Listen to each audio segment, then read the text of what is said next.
뭐 언제부터 하면 되나요? 예, 그냥 뭐 시작하시죠. 자, 시작. 자, 사연을 드디어 저희가 예. 이야기를 하는 시즌이 되었네요. 예, 드디어 그동안 드디어 잡담이 끝나고. 예, 잡담할 게 너무 많았어가지고 계속 이제 고민 사연 접수만 받다가 드디어 이제 하게 그렇습니다. 되었습니다. 사연이 좀 거의 많이 뭐 들어왔어요, 저희가. 사실 망할 줄 알았지만 네, 생각보다 사연 신청을 많이 해주셔서 이거 계속해도 되겠다 생각을 하게 됐어요. 맞습니다.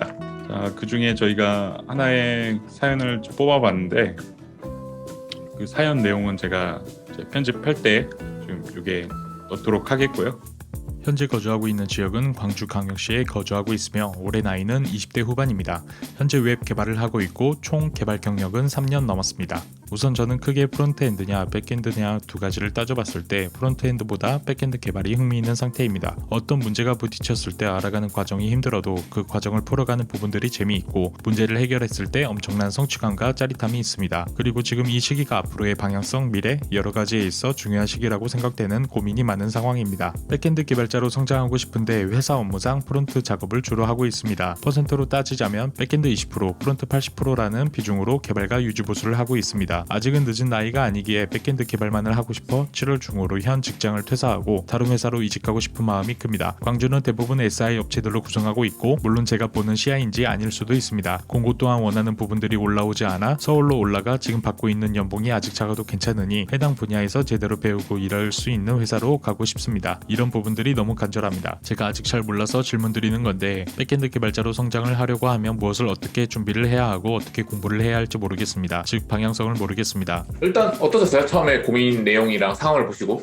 딱 봤을 때 이게 고민을 잘 해결해드리지 못할 것 같다는 생각이 들었어요. 봤을 때 예, 예. 큰일이네요. 첫 상담부터 그런 식이면. 예, 좀 어렵네요, 사실. 뭐 완벽하게 이제 모든 고민에 대해서 이제 해결을 해드리지는 못하긴 하겠지만 생각을 하는 걸 좀 폭을 좀 넓히는데 이제 도와드릴 수는 있겠다는 생각은 들거든요. 저는 사실 이 고민을 받았을 때 예, 고민이 두 개구나라고 생각했어요. 예, 예, 하나는 백엔드 개발자 하고 싶은데 현재 하고 있는 업무가 프론트엔드 비중이 높은 상황에서 어떻게 백엔드 개발자가 돼야 되느냐. 또 하나는 지방에 있는 곳에서 어떻게 서울의 메이저 IT 회사로 옮길 수 있느냐. 예, 예, 예, 이런 두 가지 어떤 고민이 좀 섞여 있다고 생각을 했고요. 예, 이 첫 번째를 이걸 선택할 때 그 두 개가 같이 있는 게 좀 영향을 줬어요. 왜냐면은 좀 많은 분들의 고민이 여기에 좀 다 포함이 되어 있을 것 같다. 왜냐면 이제 보통 이제 IT 회사가 다 이제 서울과 성남에 몰려 있잖아요. 맞아요. 그래서 사실 그 근처에 서울과 경기도에 살고 계신 분들은 애초에 이 고민을 안 하시지만 서울, 경기도를 벗어나는 순간 그때부터는 거의 대부분은 SI고 저는 뭐 개발자 커리어로서 난 진짜 좋은 개발자가 되고 싶다라고 하면은 어쨌든 메이저 IT 회사가 몰려있는 서울 경기도권으로 오셔야 된다라고 꼭 말씀을 드리는데 근데 직장을 다니는 직장인으로서 워라밸을 나름 즐기고 그리고 생활하는데 큰 무리가 없을 정도로 꾸준하게 수익이 들어오는 어떤 그런 직장인으로 원하신다고 하면은 저는 개인적으로는 그냥 지방에 있는 것도 나쁘지 않다고 생각을 해요. 왜냐면은 지금 서울 뭐 집값이나 뭐 이런 것들이 너무 사실 세잖아요. 예, 맞아요.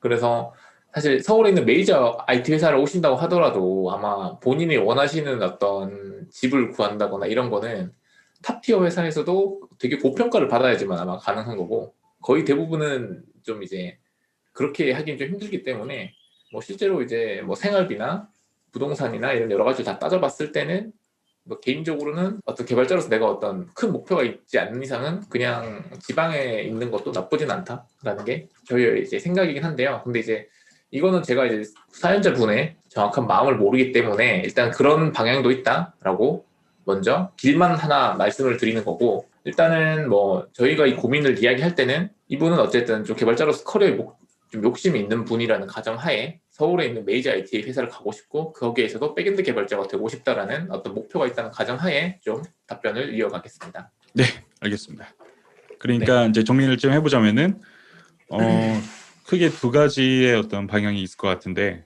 이제 노력을 통해서 서울이나 이제 성남 수도권 같은 이제 IT 회사로 이제 오시는 방법이 있고 아니면은 현재 거주 중인 곳이나 그 근처에서 이제 직장을 찾는 방법이 있는데 근데 뭐 서울 쪽으로 이제 올라오시게 되면은 정말로 탑 티어의 건물 개발자가 되지 않는 이상 아파트에 대한 고민은 굉장히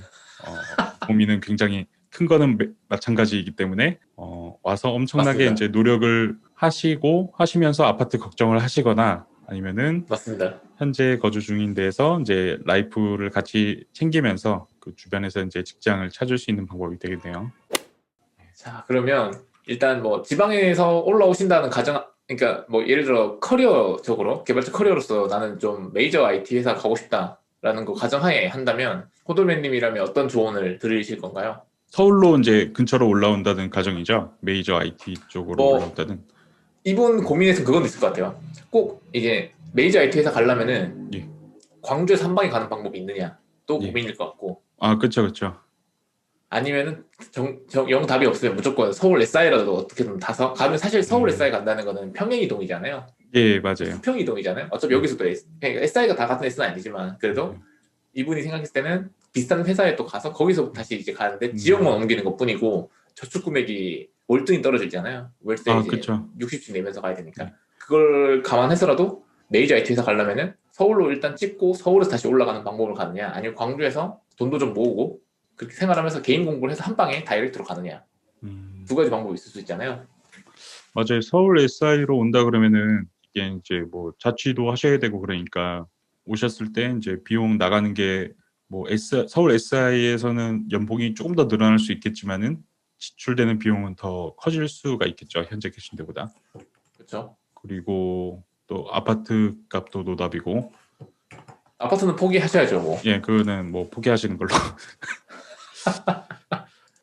이거를 이제 현재 공부를 하셔가지고 서울로 올라오실 때, 그러니까 현재 7월에 퇴사를 예정하신다 그랬어요. 7월에, 그러니까 2021년 7월이겠죠. 7월에 퇴사를 하고 이제 다른 회사로 이직을 하고 싶다는 마음이 크다고 하셨는데, 이게 잘 생각을 좀 우선은 해보셨으면 하는 게, 우선은 그러니까 서울로 오시기 전 잠깐 상황을 말씀드리는 건데, 이게 제 친구들 보면은 대학교 간 다음에 바로 이제 자퇴할 거라고 이렇게 얘기하는 그런 친구들이 있었어요.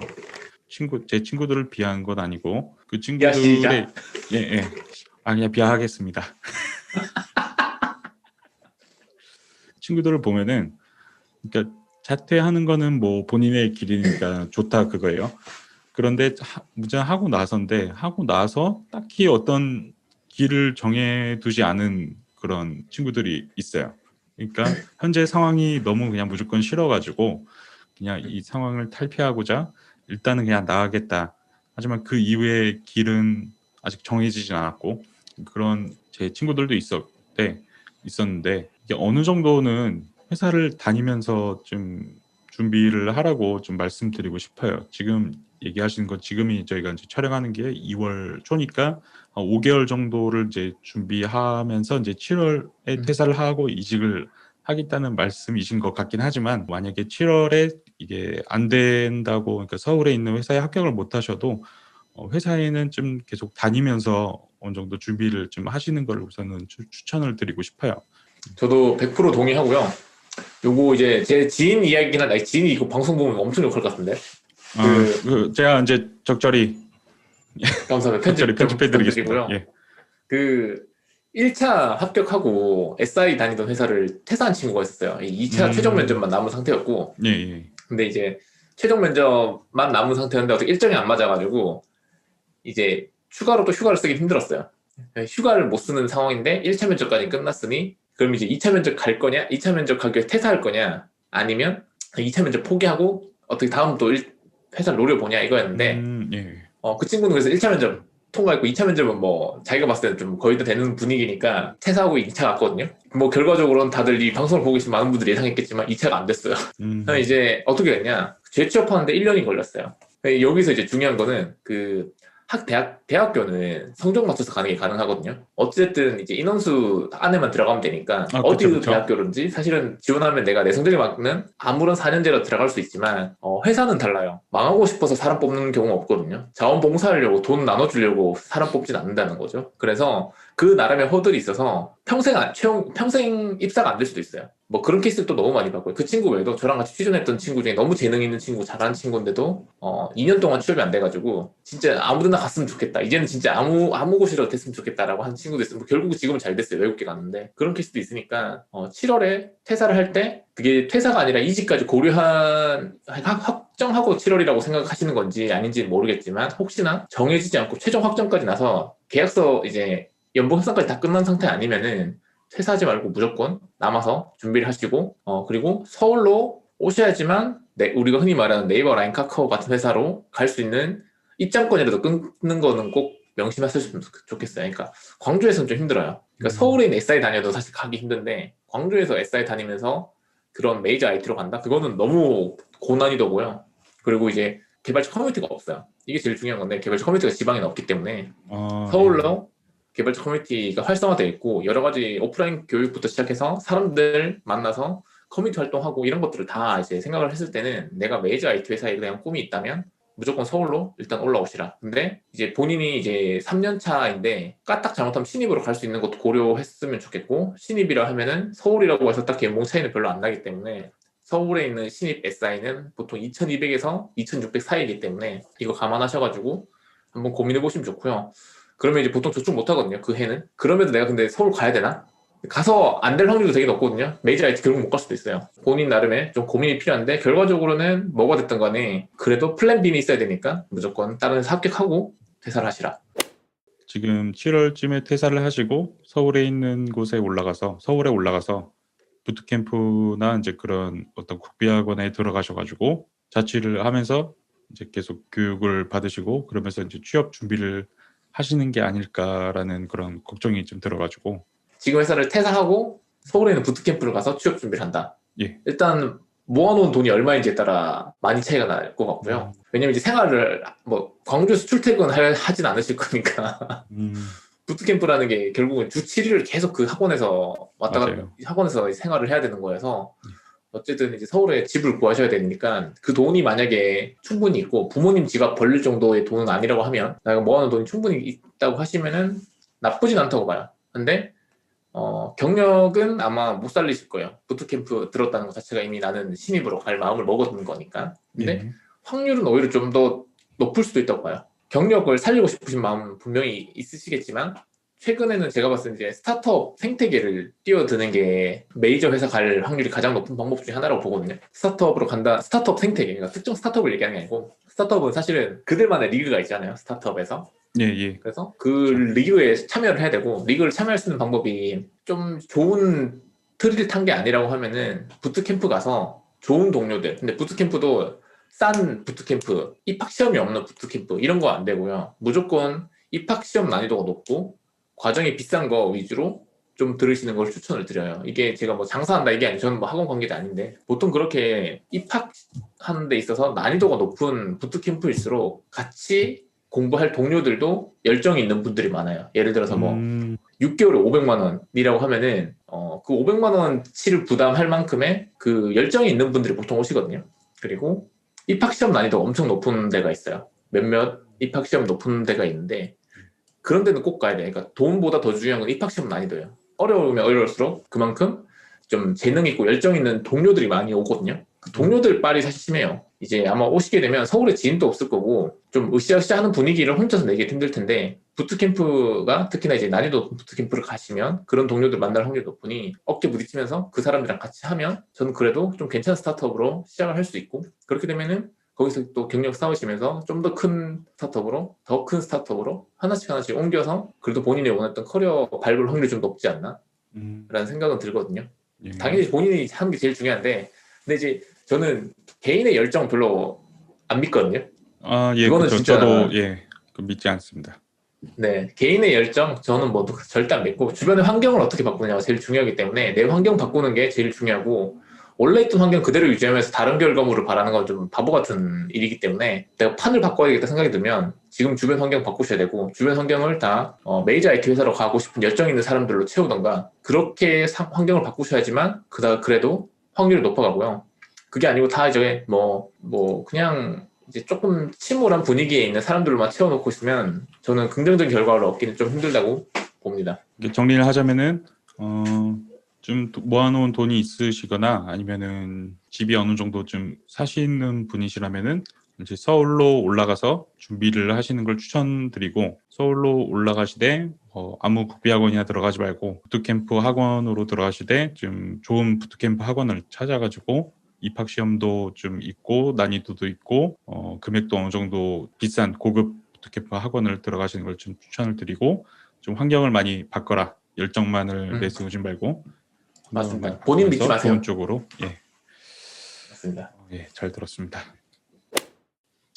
아마 저희가 이제 일단 지방에서 올라가는 이야기를 한 것 같아가지고 프론트엔드를 계속하다가 백엔드로 전환을 하기 위해서 어떤 게 필요한지 혹은 어떻게 해야 되는지 이런 것들도 질문하신 것 같아서 그 질문도 좀 답변을 드려야 되지 않나 싶어가지고요. 예. 전 모르겠네요. 프론트에서 백엔드 하려 그러면 어떻게 하죠? 이거 뭐 제 생각에는 이제 프론트 쪽에 대해서 이제 어느 정도 알고 계신다면은 그러니까 프론트도 사실 어떻게 지금 알고 있냐에 따라서 좀 다를 것 같긴 하거든요. 그냥 맹목적이라고 하긴 그렇고 자바스크립트, jQuery 정도의 그 난이도를 가지고 뭔가 일을 하시다가 이제 백엔드로 가시려는 건지, 아니면은 정말로 자바스크립트도 어떤 SPA 프레임워크나 아니면 정말 딥하게 이제 파가지고 좋은 생태계 가지고 있는 그 환경 내에서 이제 일을 하시다가 다른 백엔드로 가시려는 건지, 그거에 따라서 이제 좀 다를 것 같긴 해요. 근데 뭐 어떤 좋은 환경에서 정말 좋은 개발자로서 자기가 스스로 노력을 하면서 이제 자바스크립트 그런 프론트엔드 개발자로서 이제 일을 하시다가 이제 넘어가시는 거면은 그럼 왠지 이 질문 안 하셨을 것 같긴 한데. 그죠. 그런 생각도 좀 들긴 하네요.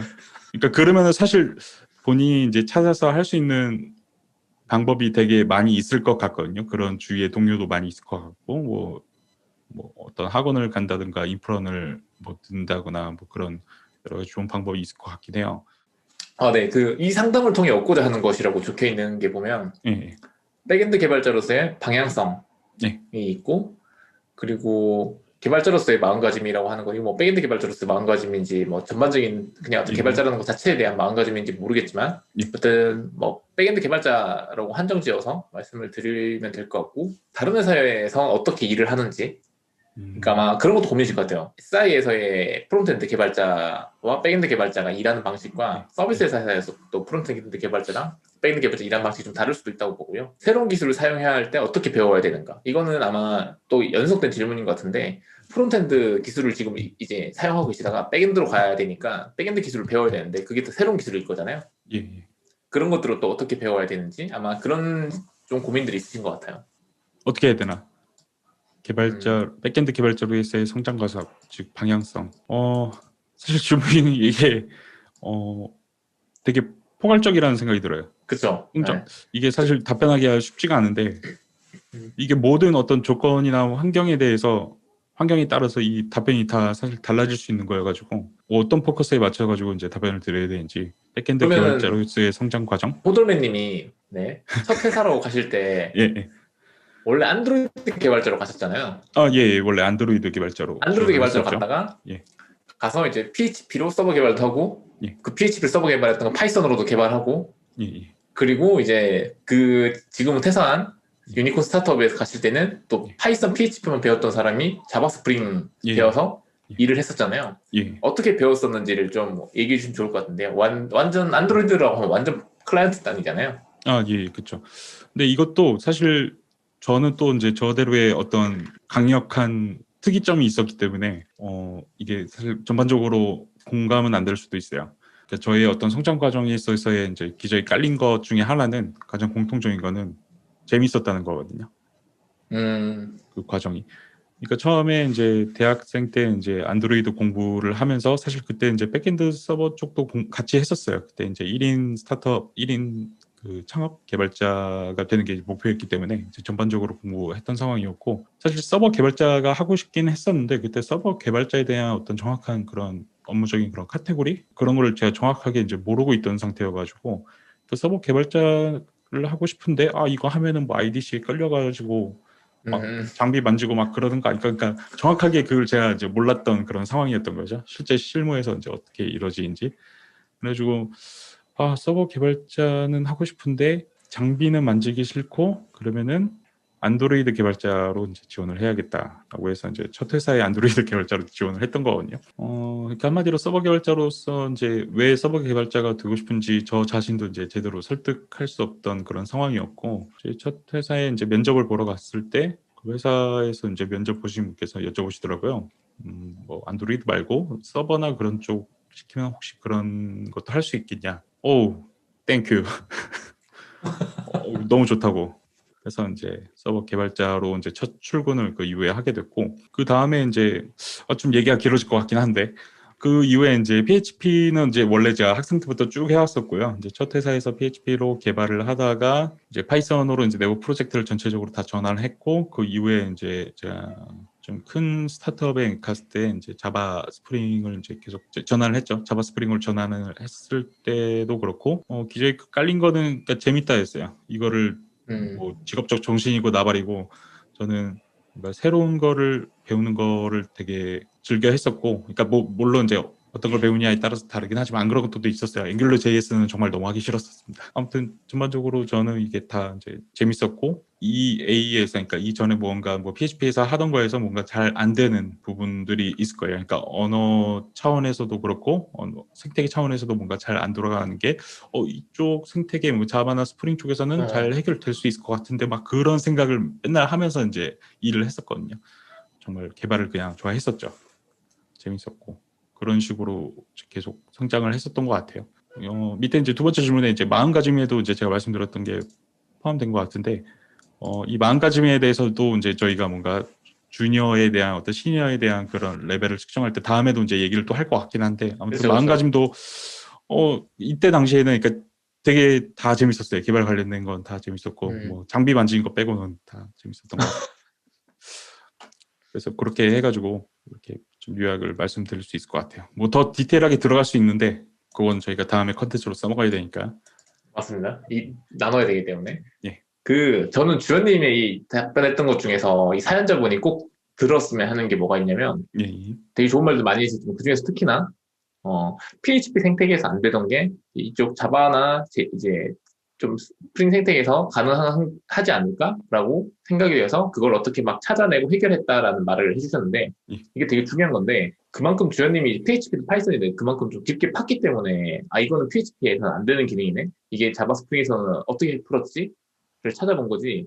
그냥 무분별하게 복사 붙여넣기 하면은 그냥 계속 새로운 걸 완전히 나는 듣도 보도 못했던 내용을 새로 배우는 느낌일 뿐이고, 근데 어떤 내가 지금 현재 있는 환경 내에서 최선을 다해서 그거에 대해서 좀 공부를 많이 하셨고 깊게 팠다면 생태계를 옮겼을 때 이쪽 생태계에 있던 이 개념이 여기서 어떻게 매칭이 되고 안 되는 것도 어떻게 해결했고 저기서 되는 게 여기서 또 왜 안 되지? 이런 것들을 다 알게 되고 그거 찾아가는 거에 대한 재미가 또 있게 된다는 거죠. 예, 그래서 맞습니다. 지금 사연자분도 지금 어떤 환경인지 잘 모르겠어요. 그러니까 프론트엔드라는 게 사실 너무 급변해가지고 jQuery 쓰는 프론트엔드인지 백본에 앵귤러 1 쓰는 건지 아니면 지금 최신 환경에 있는 어떤 뷰나 이쪽 환경인 건지 아니면 뭐 그런트 같은 빌드를 쓰는지 웹팩을 쓰는지도 다 사실 잘 모르겠고, 그렇지만 뭐가 됐든 간에 지금의 대부분의 어떤 프론트나 백엔드는 환경이 좀 많이 비슷해지긴 했어요. 그러니까 왜 비슷하냐면은 빌드 시스템이라는 게 생겼죠. 그게 이제 그런트에서 걸프에서 웹팩까지 오면서 좀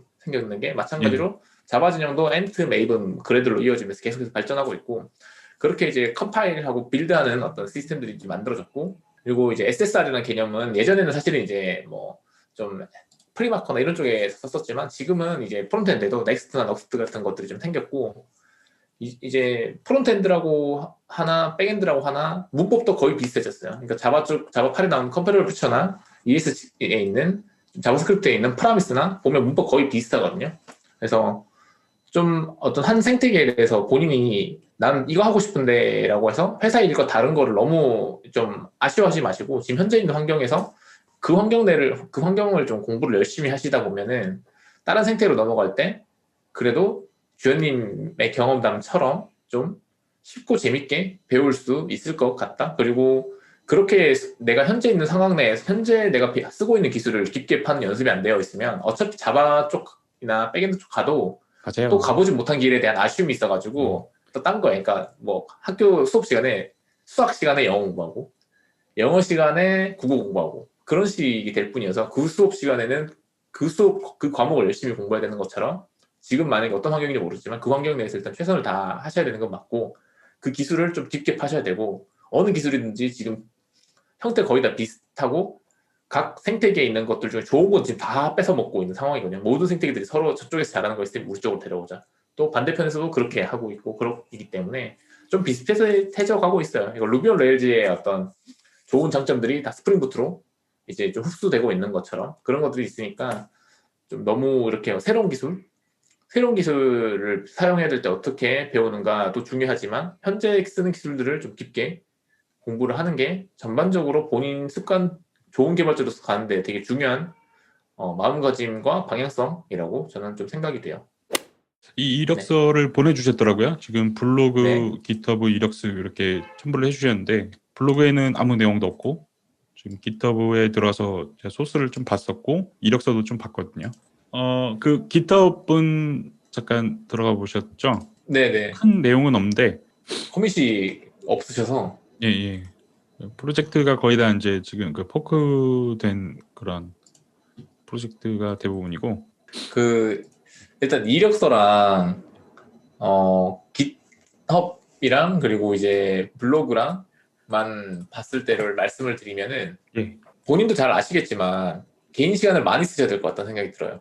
일단은 음, 이력서는 아마 이제 또 검색해 보시면 좋은 이력서가 많이 있을 거니까 이건 다음 어떤 저희가 이력서만 다루는 어떤 주제가 있으면 그때 한번 이야기를 하고 그건 별개로 블로그에 어쨌든 아무런 글이 없고 깃허브에 1년 동안 커밋한 게 뭐 10개 정도 되나요?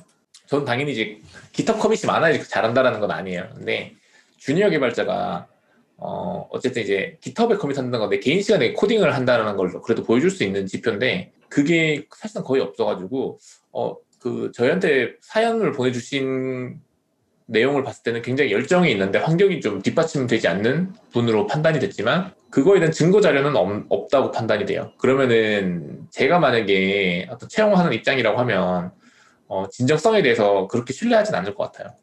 뭐 물론 이제 다 음, 프라이빗 레파지토리를 관리하실 수도 있고 뭐 깃랩에 있는 또 다른 프라이빗 레파지토리 깃랩이든 뭐 비트버킷 같은 프라이빗 저장소를 또 쓸 수도 있는데 어쨌든 지금 이제 갖고 계신 GitHub 레파지토리 한에서는 다 어떻게 보면은 그냥 강의에 있는 거 따라치는 것들 정도 있고 다 포크 뜬 프로젝트이고 개인 프로젝트는 사실상 좀 없다시피 하고 커밋한 내용이 거의 없고 본인의 갖고 있는 그 마음속에 내재되어 있는 그 열정을 저희가 어떻게 확인해야 될지 모르겠고 채용 담당자 입장에서도 굳이 이거를 긴가민가 할 때 사실 예전에는 사람이 많이 필요했으니까 모르겠는데 요새는 좋은 회사들은 사실 긴가민가 할 때 잘 뽑진 않아요. 그러니까 왜 그러냐면은 음, 잘못된 사람을 뽑았을 때 기존에 잘하는 사람이 나갈 확률이 높기 때문에 지금 사실 대부분의 이제 채용 담당하시는 분들은 우려하는 게 이거예요. 그러니까 다 잘한 사람을 놓치는 것도 아쉽지만 잘못된 사람을 혹시나 내가 뽑을까봐 그걸 더 무서워하기 때문에 많이 보여줘야 돼요. 내가 그런 사람이 아니라는 거를. 근데 현재 이제 사연 신청해주신 분은 너무 이제 함정 카드만 만들어 놓은 상태의 느낌? 이거 뒤집어 봐야지 알 수 있는데 다 사실은 저희한테 보여주시는 게 없어가지고 그래서 이 부분들을 고민과 별개로 개인 학습하시고 정리하고 포장하는 건데 그 포장을 좀 하셔야 될 것 같은 느낌이 드네요. 그러니까 정리하자면은 그 보내주신 어떤 블로그나 깃허브 이력서의 내용을 봤을 때, 이분은 좀 열정 있게 뭔가 좀 하시려는 분인 것 같긴 한데, 실제 내용을 이런 데이터를 보면은 아닌 것 같다. 좀 마이너스다. 맞습니다. 텍스트와 증거가 일치하지 않네요. 예, 예. 개발자라는 직업은 참 이게 되게 그런 부분이 좋은 것 같아요. 그러니까 장점이 될 수도 있고 단점이 될 수도 있는데, 그러니까 자신이 하고 있는 거에 대해서 어느 정도 뒷받침할 수 있는 그런 증거, 데이터를 음, 이제 바로 공개를 할 수 있다. 그런 맞습니다. 부분이 참 어떤 특징인 것 같아요. 우려 차원에서 말씀드리면 주니어 개발자분, 특히나 신입도 고민하고 계신다고 하면은 주니어 개발자들에 한해서는 개인적으로는 깃허브나 깃랩 같은 곳에 내가 코딩을 얼마나 열심히 하는지 보여주는 건 되게 중요하다고 생각이 들거든요. 예. 커리어가 없으니까. 저도 이력서를 봤을 때 좀 깜짝 놀랐는데, 이거 솔직히 이제 저희가 지금 뭐랄까, 이게 직접적으로 얘기할 수 없는 그런 부분들이 있잖아요. 이걸 네네, 이제 그렇죠. 한 번도 뵌 적도 없는 분이기도 하고, 반대로 이분도 이제 저희를 한 번도 이제 뵌 적도 없는 그런 본 적도 없는 사람들의 이제 얘기를 듣고 뭔가 그걸 바로 자기의 인생에 있어서 어떻게 방향이 될 수 있는 그런 부분들을 결정을 할 수도 있는 거고 그렇기 때문에 저희도 되게 이제 말씀드리는데 되게 조심스럽거든요. 솔직히 이런 이력서가 들어오면 안 봅니다. 솔직하게. 그건 그렇죠. 그렇기 때문에 어떻게 드릴 수 있는 말씀이 없어요. 이거 이력서를 보고도 저희가 드릴 수 있는 그러니까 그러니까 면접관으로서의 그 입장이 아니라 그러니까 저희가 하나의 그냥 유튜브 콘텐츠 하는 사람으로서도 이거 이력서를 봤을 때 그러니까 흥미가 안 생기는 이력서예요. 근데 솔직히 말씀드리면 요즘 신입분들 그러니까 좀 괜찮은 회사에 이제 들어오는 신입분들 이력서를 보면은 이런 식으로도 안 들어오거든요. 그렇죠. 네, 그래가지고 심지어 스타트업에서도 이런 식으로 이력서는 안 들어와요. 맞습니다. 이거 보고는 지금 3년 차라고 하셨잖아요. 그래가지고 지금 제가 생각했을 때는 굉장한 노력을 하셔야 됩니다. 그리고 그 결과로 네. 만들어내셔야 되는 그런 상황인 것 같고. 네, 좀 극단적으로 말씀드리면 지금 서울에서 취업 준비하고 있는 좀 어떻게 보면 좀 괜찮은 취준생 분들과 경쟁해도 경쟁력이 좀 떨어집니다. 네. 지금 저희한테 보내주신 자료에 한해서만 봤을 때는 물론 코딩 실력이 더 떨어진다는 얘기는 아니에요. 근데 그냥 취업 경쟁력만 봤을 때를 말씀드리는 거고 뭐 작성해주신 자격증은 사실 일절 필요 없고 영어 점수 일절 필요 없고 그래서 지금 저희는 이력서 그리고 이제 GitHub 블로그 3개만을 봤었고요. 그 3개만 봤을 때는 지금 대학교 3학년 분들이 보내주시는 이력서들보다도 못하기 때문에 그리고 그분들보다 개발에 대한 열정이 느껴지지 않기 때문에 이거는 커뮤니티 활동의 문제인지 아니면 일단 좀 열심히 준비하시는 주니어 개발자분들의 무리에 합류를 하시는 것도 중요할 것 같고 아니면 인터넷 진짜 자료가 많은데요. 그걸 한 번도 안 보신 것 같다는 생각 들어요. 요즘은 사실 이력서 컨설팅도 그렇게 많이 하고 있는데 이건 지역의 문제가 아니거든요. 검색하시면 무조건 나오는데 그런 좋은 이력서, 좋은 회사에 취업한 사람들 어떤 걸 했는지 후기 같은 것도 엄청 많은데 그걸 한 번쯤 꼭 보셨으면 좋겠어요. 지금부터라도 술 먹지 마시고 친구들 만나지 마시고 피땀 나는 노력을 좀 하셔야 될 것 같습니다. 만약에 이제 그런 자료들이 어디 있는지 모르겠다고 하면은 저희가 이제 뭐 이 영상이 올라갈 때쯤 저희가 추천하는 어떤 콘텐츠 링크들 같은 것들을 GitHub에 모아놓고 있으니까 그거 링크를 따로 드리겠습니다. 그걸 한번 쭉 정독을 해보시는 것도 좀 추천드리고요. 엄청 많은 후기가 올라오고 있으니 그런 것들 제가 한번 링크 공유 드리겠습니다. 이게 좀 매트릭스에 있는 빨간 약, 파란 약 느낌인데 예. 그냥 지금 계신 곳에서 그냥 이제 그냥 이렇게 어떻게 보면 자기 나름의 생활 패턴에 맞춰서 지내셔도 문제는 없거든요. 근데 그쵸, 내가 기어이 그 문제는 알을 없죠. 좀 깨고 나오셔야 된다고 하면은 아마 처음 충격이 되게 심하실 것 같다는 생각이 들어요. 아마 24, 25짜리 분들과 같이 부트캠프를 아마 들으셔야 될 텐데 아마 깜짝 놀라실 수도 있어요. 되게 좋은 비유였던 것 같아요. 매트릭스의 빨간 약, 파란 약. 그러니까 둘 중에 하나를 먹으면은 이제 실제 더 큰 세계로 이제 갈 수 있는 그런 거 있잖아요. 빨간 맞습니다. 약이었나 네. 파란 약 기억은 안 나는데 아무튼 뭐 지금 나쁜 건 아닌데 이게 빨간 약인지 파란 약인지 아무튼 한 개를 드셔가지고 이제 더 큰 어떤 개발의 세계로 가고 싶으시다면은 제 생각에는 3년이라는 지금 현재 경력을 버리는 게 오히려 더 나을 수도 있어요. 그러니까 저도요. 실질적으로 버리는 것 자체가 중요한 게 아닌데 본인이 그 마인드로 지금 가시는 게 더 중요할 수도 있다고 생각하고 아마 지금까지 경력은 없다고 생각하시고 새로 출발하는 마인드로 가시는 게 좋을 것 같습니다.